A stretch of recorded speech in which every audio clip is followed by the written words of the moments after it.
საღამშვიდობისა თქვენ უყურებთ პოსტ ანალიტიკას, მე ზვია დავალიანი ვარ, ჩვენ საუბრობთ მიმდინარე აქტუალური საზოგადოებრივი პოლიტიკური თემების შესახებ. ასე დონალდ ტრამპი თეთრ სახლში დაბრუნდა შეერთებული შტატების დედაქალაქში, ვაშინგტონში, ახლა შუადღეა და რამდენიმე წუთის წინ დაიწყო ამერიკის 47-მე პრეზიდენტის ინაუგურაციის ცერემონია, რომელსაც შორიდან უყურებენ ქართული რადიკალური ოპოზიციის წარმომადგენლები, სხვათა შორის ზუსტად ისინი, რომლებიც დონალდ ტრამპს რუსეთის პროექტს და დემოკრატიის შეცდომას უწოდებდნენ.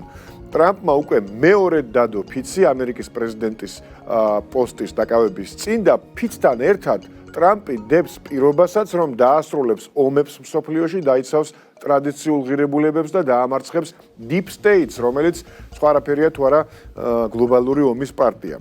საქართველოს ხელისუფლებაში იმედოვნებენ, რომ ტრამპის განცხადებებისა და გეგმების გათვალისწინებით მისი მმართველობის დროს ორი ქვეყნის ურთიერთობაში ბაიდენის მმართველობისას გაჩენილი წინააღმდეგობები გადაილახება და მოხდება ურთიერთობების თვისობრივი გადატვირთვა. ვნახოთ შეცდება თუ არა ხვალიდან საქართველოზე ზეწოლა ომში ჩათრევის მიზნით. დღეს კი ბიძინა ივანიშვილი პოლიტიკურ შანტაჟში კიდევ ერთ შვეიცარიულ ბანკს ამხელს და იულიუს ბერს სასამართლოში უჩივის. ქართულ ოცნებაში აცხადებენ, რომ ქვეყნის ინტერესები თანხაზე არ იცვლება და სანქციები და ფინანსური შანტაჟი შედეგს არ გამოიხებს. ამ და სხვა მიმდინარე აქტუალური თემების შესახებ ვისაუბრებთ ჩვენ დღეს პოსტ ანალიტიკაში. ჩვენი სტუმარი კი საპარლამენტო უმრავლესობის წარმომადგენელი, პარლამენტის განათლების, მეცნიერებისა და ახალგაზრდულ საქმეთა კომიტეტის თავმჯდომარე გივი მიქანაძე იქნება. საღამშვიდობის ბატონ გივი. მადლობა რომ ჩვენი სტუმარი ხართ დღეს საღამოს. ახლა ამ წუთებში მთელი მსოფლიოს ყურადღება ვაშინგტონისკენ არის მიპყრობილი, მაგრამ მე მაინც მინდა რომ ჩვენი შიდა პოლიტიკით დავიწყოთ ჩვენი საუბარი. და შემდეგ ეს ყველაფერი ბუნებრივად მივა ისევ და ისევ ტრამპის ინაუგურაციასთან, ბაიდენის ადმინისტრაციის უსამართლო პოლიტიკასთან ჩვენთან მიმართებაში და იმ პრობლემებთან, რაზეც საუბრობდი. მოკლედ, ბიძინა ივანიშვილი კიდევ ერთ შვეიცარიულ ბანკს ამხელს პოლიტიკურ შანტაჟში. ეს არის იულიუს ბაერი. მოკლედ შეგვიძლია ავირჩიოთ სახელწოდება, მაგრამ თავარი ეს არ არის. თავარი არის ის, რომ ესე იგი მას შემდეგ, რაც 29 აპრილს ბიძინა ივანიშვილმა გააკეთა ძალიან მნიშვნელოვანი პოლიტიკური განცხადება და პირდაპირ ამხილა Deep State იმ ზეწოლაში და იმ დანაშაულებრივ დამოკიდებულებაში საქართველოს მიმართ, რასაც ქვია ომში ჩათრევის მოთხოვნა და ასე შემდეგ, ესე იგი აბსოლუტურად არაადეკვატური გახდა დამოკიდებულება მათი მხრიდან, უშუალოდ ბიძინა ივანიშვილზე ზეწოლა კიდევ უფრო გაიზარდა და ის თანხები, რაც Credit Suisse-სგან გადაარჩინა ბიძინა ივანიშვილმა და გადაიტანა იულიუს ბერში, აი ამ თანხებზეც, ესე იგი, შეუზღუდეს წვდომა და სხვათა შორის 27 დეკემბერს, როცა ამერიკის დღევანდელ მოქმედმა თუ უკვე წასულმა ადმინისტრაციამ, ბაიდენის ადმინისტრაციამ, ესე იგი, სანქციები დაუწესა ივანიშვილს, იქაც გაიჟღერა ამ ნოტამ, რომ ესე იგი, Credit Suisse-სგან სინგაპურში მოგებულ თანხებსაც შეეხებოდა ეს სანქციები. მოკლედ, შევაფასოთ ეს პროცესი, რასთან გვაქვს საქმე და ბოლოს როდის გაიგებენ იქ ოკეანის გადაღმა, ვინც არ უნდა იყოს ამ გლობალურ ომის პარტიაში, გადაღმა იქნება თუ გადმოღმა, რომ ფინანსური შანტაჟით ბიძინა ივანიშვილს ვერ აიძულებენ ქვეყანა ომში ჩაითრიოს ან რამენერად დააზიანოს ჩვენი ქვეყანა. საღამშვიდობის, მადლობა მოწვევისთვის, მივესალმები ჩვენს ტელემაყურებელს.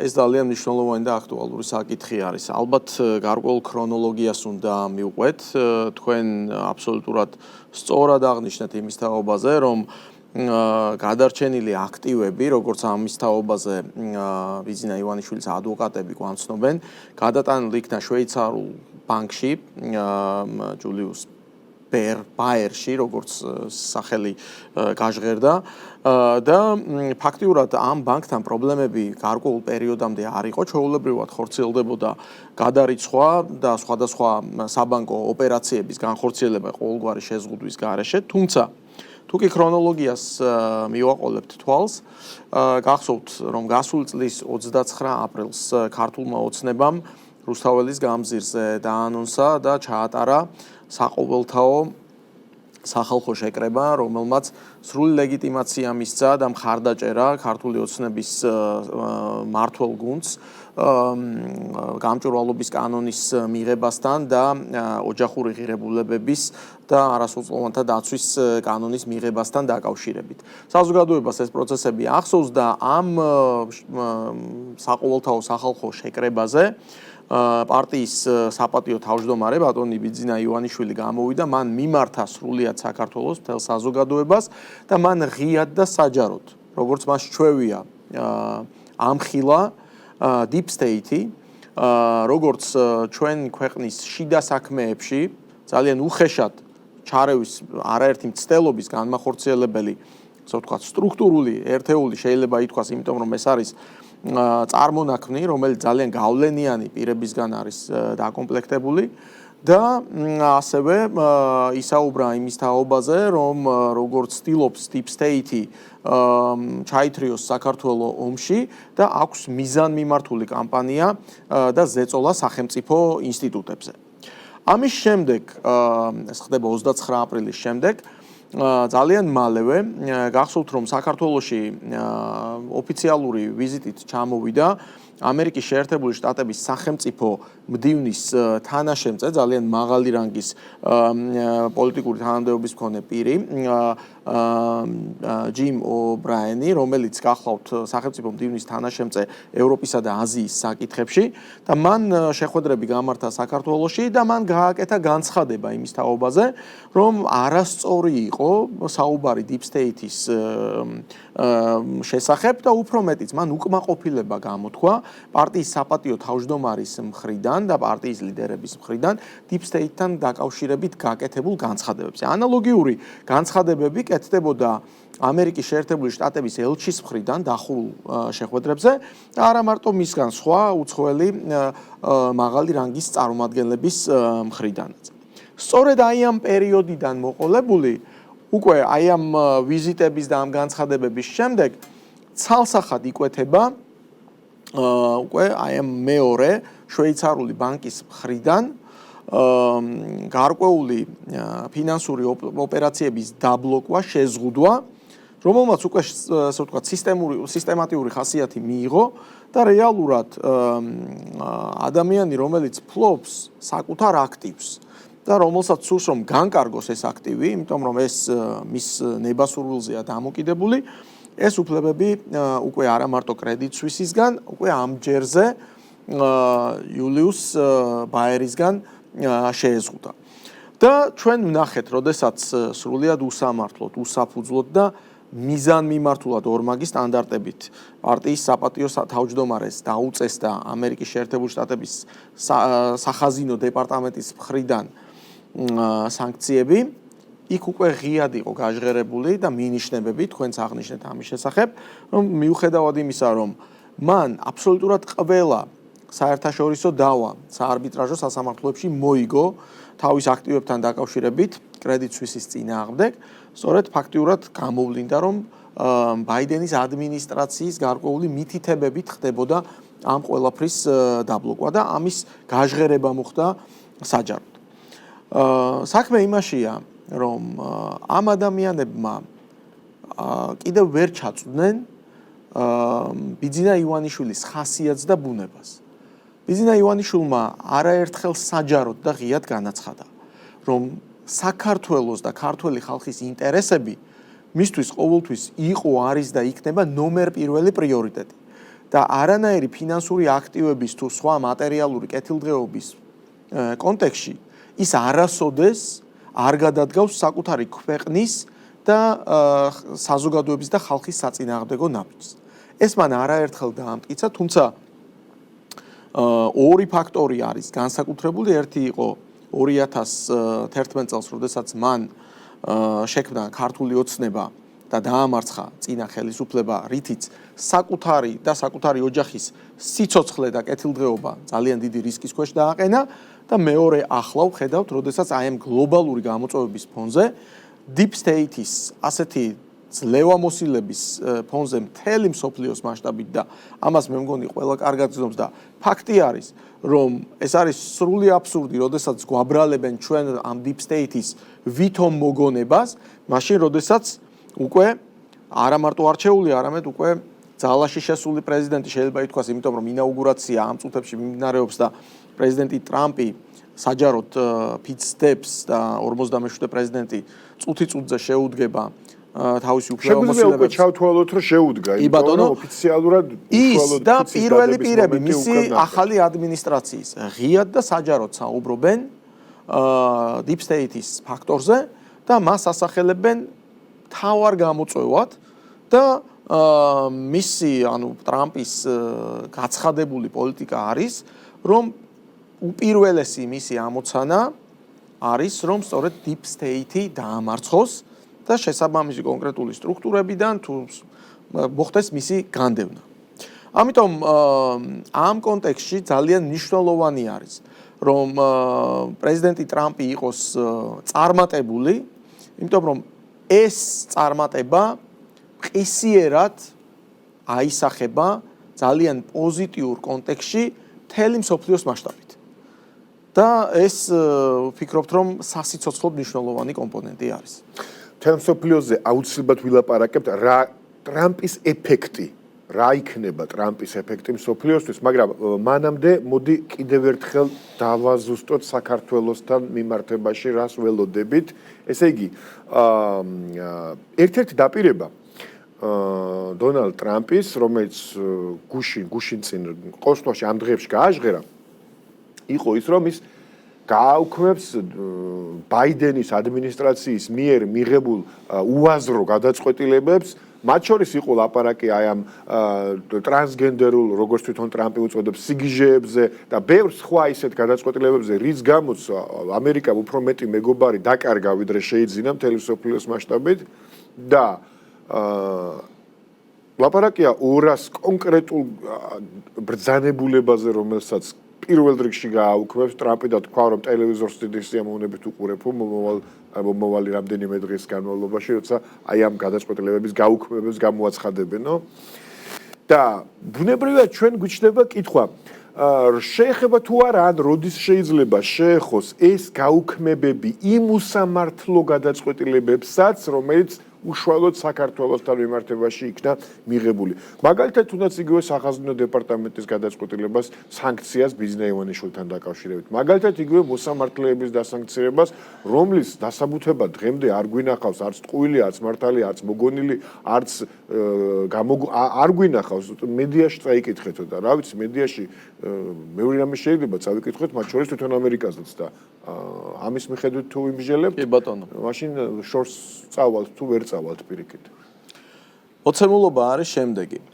საკმაოდ მძიმე მემკვიდრეობა ხდება ბაიდენის ადმინისტრაციიდან ტრამპის ადმინისტრაციას. თუმცა საქმე იმაშია, რომ თუ მაგალითად საქართველოს და ამერიკის პრეზიდენტის ახალ ადმინისტრაციას შორის ხედვებს პარალელს გავავლებთ, ჩვენ აქ გვაქვს ღირებულებითი თანხვედრა.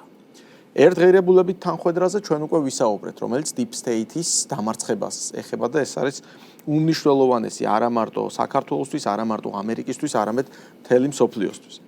ასევე ჩვენ გვაქვს ღირებულებითი თანხვედრა იმ საკითხთან დაკავშირებით, რომ უკრაინაში მიმდინარე მოვლენები უნდა გადავიდეს სამშვიდობო მოლაპარაკებების ფაზაში.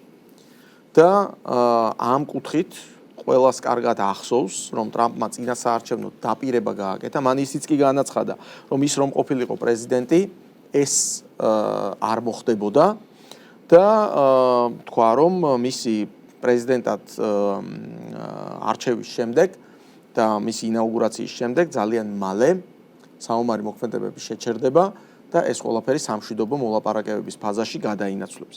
ჩვენთვის ეს განსაკუთრებით მნიშვნელოვანია რამდენიმე კონტექსტში. პირველი ის, რომ ჩვენი მოძმე უკრაინელი ერის გადარჩენაზე არის დღეს საუბარი და ამასთანავე იქ სამშვიდობო მოლაპარაკებების დაწყება ავტომატურად მოხსნის იმ დიდ წნეხს, რომელიც არსად არ წასულა საქართველოსთან მიმართებაში მეორე ფრონტის გახსნასთან დაკავშირებით.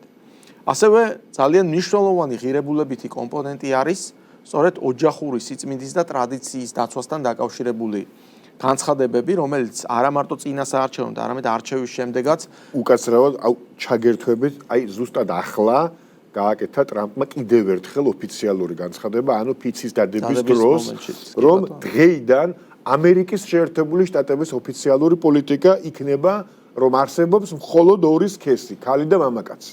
კი ბატონო, ის რასაც ჩვენ ვამბობთ, ის რაზეც ჩვენ ფაქტიურად ბრძოლა გვიწევს, იმიტომ რომ ლიბერალური სამყარო ლიბერალური ფაშიზმის დამარცხება დაანონსა ფაქტურად ტრამპმა, ოღონდ ჩვენ შემდეგ. კი ბატონო, და ჩვენ ვიყავით პირველი, ვინც ეს განცხადება გავაკეთეთ და პატარა ქვეყანა, მაგრამ ძალიან ამაყი და ღირსებით სავსე ვდგავთ იმ ნაბიჯებს, რომელიც სწორედ მნიშვნელოვანი არის ეროვნული ღირებულებების შესანარჩუნებლად. და ძალიან მნიშვნელოვანია, რომ სწორედ აი ამ ღირებულებებში თანხვედრა გვაქვს, რაც ქვია ოჯახურ სიწმინდეს, ოჯახურ ტრადიციებს, რომ ქალი ქალია, მამაკაცი მამაკაცია, რომ ერთ სქესის შეცვლა არ უნდა ხდებოდეს, რომ არ უნდა ხდებოდეს ერთსქესიან წყვილის მიერ შვილის აყვანა და ასე შემდეგ, რაზეც ჩვენ კანონი მივიღეთ და სწორედ აი ამ ლიბერალური ჯგუფების მხრიდან ჩვენ როგორც ქვეყნის შიგნით, ასევე ქვეყნის გარეთ მათი პატრონების მხრიდან არაერთი შეტევის ესე ვთქვათ ობიექტი ყოფილვართ და ვართ ამ თვეების განმავლობაში. თქვენ სწორედ ბრძანეთ, რომ ტრამპი აპირებს ბევრი ის გადაწყვეტილება, რაც ბაიდენის ადმინისტრაციის მიერ იქნა მიღებული, გააუქმოს და ეს მნიშვნელოვანია, იმიტომ რომ ბაიდენის ადმინისტრაციის მიერ გაკეთებული კონკრეტული გადადგმული კონკრეტული ნაბიჯები ძალიან დამაზიანებელი იყო, როგორც ორმხრივი, ასევე მრავალმხრივი ურთიერთობებისთვის ჩვენს მიმართებაში და არა მარტო ჩვენ მიმართებაში, ძალიან ბევრ კონტექსტში. თუმცა დღეს მოვისმინეთ ისიც, რომ თურმე ბაიდენს არც კი სწოდნია რიგ შემთხვევებში რაზე აწერდა ხელს. ეს კომპონენტიც გაჟღერდა და ღმერთმა უწყის რაზე აწერინებდნენ ამ ადამიანს ხელს.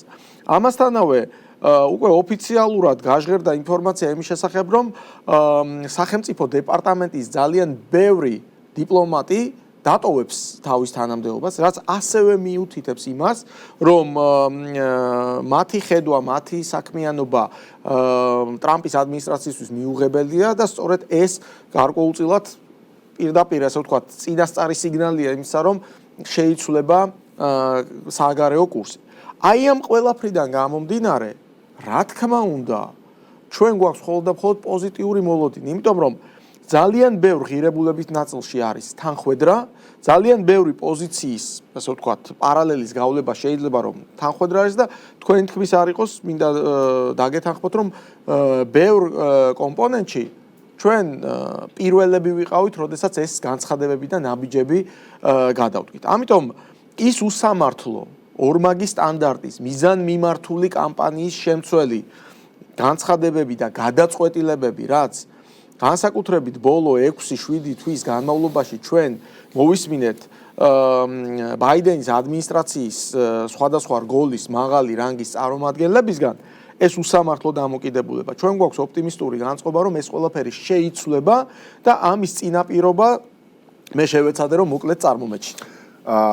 ჩვენ გვაქვს წინაპირობა და გვაქვს მოლოდინიც, აბსოლუტურად ლოგიკურია ეს მოლოდინი, თუმცა რადიკალური ოპოზიცია ცდილობს ბრჭყალებში დაალაგოს ტრამპთან ურთიერთობა და შეინარჩუნოს ის პოლიტიკა, რომელიც ბაიდენის ადმინისტრაციას ჰქონდა საქართველოსთან მიმართებაში. ამ მიზნის მისაღწევად ისინი ყოველგვარ პრინციპებზე, რომელიც არასდროს არც ქონიათ სინამდვილეში, მაგრამ აი გარეგნულ ნიშნებზეც კი უარს ამბობენ პრინციპულობისა, ადამიანი, ტრამპს, რომელსაც უწოდებდნენ რუსეთის პროექტს, რომელსაც უწოდებდნენ სოფლიო მასხარას, რომელსაც უწოდებდნენ დემოკრატიის შეცდომას, ახლა ცდილობენ როგორმე მის გვერდით დაფიქსირდნენ, თუ არა ის კი არა და მის მხარდამჭერებადაც კი გაასაღონ თავი. სალომე ზურაბიშვილს გულისხმობ მაგალითად გულისხმობ იგივე კიდევ ვინ არის იქ, ესე იგი გიორგი ვაშაძეს, ლელოს წარმომადგენლებს, რომლებიც აი ზურაბიშვილი კონკრეტული ჩვენთვის უკვე ცნობილი ჯო ვილსონის მიწვევით ლელო მიყიდა მგონი საერთოდ ბილეთები და მაგრამ გარედან უყურებს ინაუგურაციას, როგორც ჩემთვის ცნობილია. მოკლედ, საიდანაც არ უნდა უყურებდნენ, ესე იგი ფაქტია, რომ ამ ადამიანებისთვის არანაირი პრინციპები არ არსებობს. ანუ ხალხი, რომელიც უკანასკნელი სიტყვებით ლანძღავდა ტრამპს, დღეს ცდილობენ, რომ როგორმე დააფიქსირონ მხარდაჭერა მის მიმართ იმისთვის, რომ კვლავ გააგრძელონ ის პოლიტიკა, რომელსაც ისინი ატარებდნენ და მიიღონ ის მხარდაჭერა ვაშინგტონიდან, რომელსაც იღებდნენ. აი, მოდი ახლა ეს კონტექსტი შევაფასოთ და მათ რისი მოლოდინი შეიძლება ქონდეთ ტრამპისგან. მე ვფიქრობ, რომ ტრამპს უნდა ქონდეს რეალური ინფორმაცია, ან უნდა მიიღოს ადრე თუ გვიან საქართველოში არსებული მდგომარეობის შესახებ და ვინ არის საქართველოში. დავიწყოთ პრინციპებიდან. რომელ პრინციპებზეა საუბარი, როდესაც სალომე ზურაბიშვილი გახდა იმ რადიკალური ფრთის მაკოორდინირებელი, რგოლი და ერთგვარი ლიდერი, რომელიც საჯაროდ ყველაზე უხამსი სიტყვებით მთელი საზოგადოების წინაშე მას მოიხსენიებდნენ. დღეს ვხედავთ, როგორი იდილია არის მათ შორის, იმიტომ რომ ეს ყველაფერი არის პირად ინტერესებზე ორიენტირებული და რა თქმა უნდა იმ მითითებებზე და დავალებებზე, რომელსაც სალომე ზურაბიშვილი თუ რადიკალური ოპოზიციის სხვა წარმომადგენლები თავისი პატრონებისგან გარედან იღებენ და მათ მოსწონთ ეს თუ არ მოსწონთ, ისინი შესაბამისად ამ თამაში იძულებული არიან რომ შევიდნენ და შესაბამისად ერთიანი პოზიცია გამოხატონ. თუმცა ეს ერთიანი პოზიციაც არა, ვიცით რომ მათ შორის უამრავი შიდა დაპირისპირებები მიმდინარეობს. ახლა რაც შეეხება იმას თუ როგორ მოიხსენიებდნენ ტრამპს ეს ადამიანები. საზოგადოებას კიდევ ერთხელ შეურაცხყოფას აყენებენ თავიანთი განცხადებებით. იმიტომ რომ მათ გონიათ რომ ჩვენ საზოგადოებას აქვს მოკლე მახსოვრობა. ძალიან კარგად ახსოვს ჩვენ საზოგადოებას და ბოლო დღეების განმავლობაში სოციალურ ქსელებში, სხვადასხვა ეთერებში იქნა წარმოდგენილი ის განცხადებები, რომელსაც რადიკალური ოპოზიციის ლიდერები აკეთებდნენ უშუალოდ ტრამპთან მიმართებაში. და ეს არავის არ დავიწყებია. და თუ გონიათ მათ, რომ დღეს მათი მცდელობა, რომ როგორღაც თავი მოაწოდონ ტრამპის ახალ ადმინისტრაციას და ის, რასაც ისინი ამბობდნენ, ეს ისტორიას დარჩება და მივიწყებული იქნება, ამაში ძალიან ცდებიან. უფრო მეტიც, მათი მცდელობა, რომ დღეს არიან იქ და უმეტესობა მათგანს ბილეთი აქვს ნაყიდი და ამითი შექმნან არასწორი აღქმები, ვითომაც ისინი მიპატიჟებული არიან ამ ღონისძიებას და ასე შემდეგ, ეს არის კიდევ ერთი მცდელობა, რომ არასწორი აღქმები შეუქმნან ჩვენ საზოგადოებას. ამიტომ საზოგადოება ძალიან კარგად აანალიზებს ამ პროცესებს, ძალიან კარგად ხედავს ეს ადამიანები ვინ არიან და რას აკეთებენ. რაც შეეხება სალომე ზურაბიშვილთან დაკავშირებულ თემას, ჯო ვილსონი ფარამ ამერიკულმა რუსულმა კანონმა შეგვიძლია ესე ვთქვათ, რადგანაც მათთვის ყველაფერი რაც გამჭვირვალე არის ლიბერალური ფაშისტებისთვის, ის თურმე ესე ვთქვათ, რუსულთან უნდა დააკავშირო, იმიტომ რომ მათ ამ ხელს. ამ შემთხვევაში ამერიკულმა ფარამ ჩვენ ყველას გაგვაგებინა, რომ ვილსონი არის ჩვეულებრივი ლობისტი, რომელიც იღებს ამაში თანხას და შესაბამისად მის მოვალეობებში შედის კონტრაქტიდან გამომდინარე, რომ მსგავსი ნაბიჯები გადადგას იმისთვის, რომ სალომე ზურაბიშვილს კონკრეტულ ადამიანებთან ერთად ფოტოსურათები გადაუღოს. თუმცა დღეს თვითონ სალომე ზურაბიშვილისგან გავრცელდა ინფორმაცია, რომ ეს ის არ არის ის შეხვედრები, რომელსაც ის ელოდა და ის შედეგები, რომელიც მისთვის სასურველი იქნებოდა. მიუხედავად ამისა, ჩვენ ვხედავთ, რომ ის ესწრება ამ პროცესს, თუმცა რეალურად თუ ვისზე აქვს ორიენტირი გაკეთებული დონალდ ტრამპს, ცალსახად გამოიკვეთა მისი მხრიდან მიპატიჟებული სტუმრების სახით.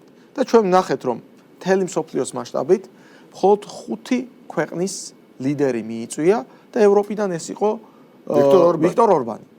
ადამიანი, რომელიც არის საქართველოს და ქართველი ხალხის მართლაც გულწრფელი და დიდი მეგობარი და რომელიც სწორედ ოჯახურ ტრადიციებს, ღირებულებებს, გამჭვირვალობასთან დაკავშირებულ საკითხებს ძალიან დიდ მნიშვნელობას ანიჭებს და ამ კუთხით ძალიან სერიოზული მოთამაშე არის, როგორც ევროკავშირში, ასევე მთლიანად ევროპის კონტინენტზე. მეტიც მე მახსოვს ტრამპის განცხადება, როცა მან თქვა, რომ ევროპა მას წარმოუდგენია ვიქტორ ორბანის სახით. ალბათ ამაზე უფრო დიდი შეფასება და დაფასება შეუძლებელია ამერიკის პრეზიდენტის მხრიდან.